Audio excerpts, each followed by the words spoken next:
le peignoir sur votre cliente, ouverture vers l'arrière. Our Lifestyle Entertainment presents. Ensuite, prenez la serviette, installez-la, il faut qu'elle soit correctement positionnée, pas besoin de pince pour la faire tenir si vous l'avez correctement mise, afin de protéger les vêtements de votre cliente. Désinfectez votre bac avant d'installer la cliente.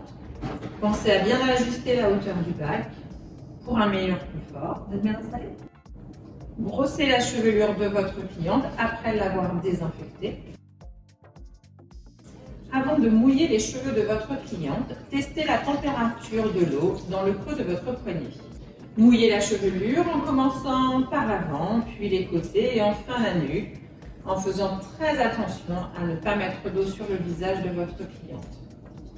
Prenez une pression de shampoing, étalez-le sur la chevelure afin d'être sûr d'en avoir partout.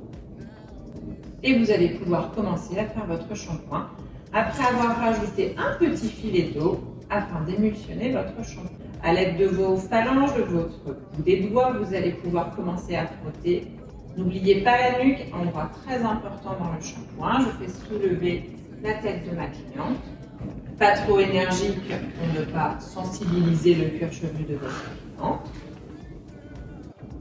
Nous vous conseillons d'effectuer votre massage au moment du shampoing et non au moment du soin, simplement pour éviter de faire graisser les cheveux de votre cliente.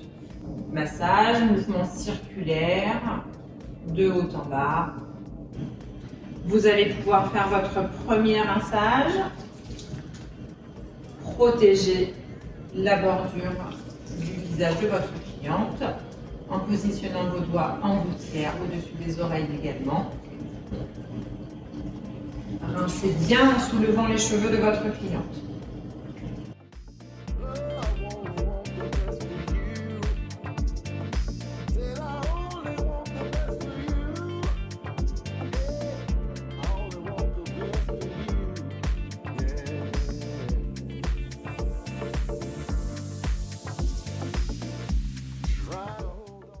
Je soulève les cheveux pour vérifier qu'il ne reste plus de shampoing ni dans le bac, ni de mousse dans mes cheveux.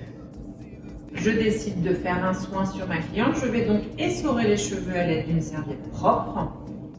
Je sèche délicatement mes cheveux sans trop frotter. Prendre une noisette de soin que je vais appliquer uniquement sur les longueurs et pointes. Bien sur mes longueurs et pointes, le but est de faire pénétrer mon soin.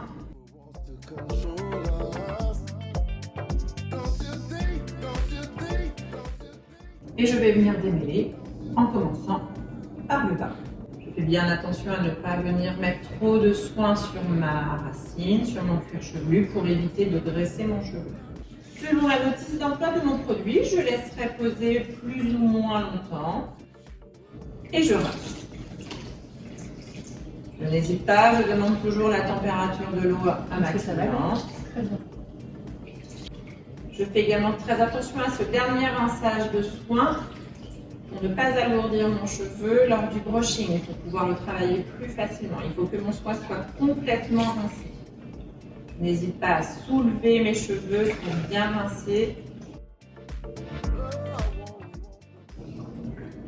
J'essore de nouveau mes cheveux avec une serviette propre et sèche.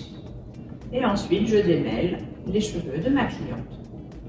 Même procédure que pour le démêlage précédent, je fais attention à bien démarrer par le bas, par ma nuque, pour un démêlage plus efficace, plus rapide et moins douloureux pour ma cliente.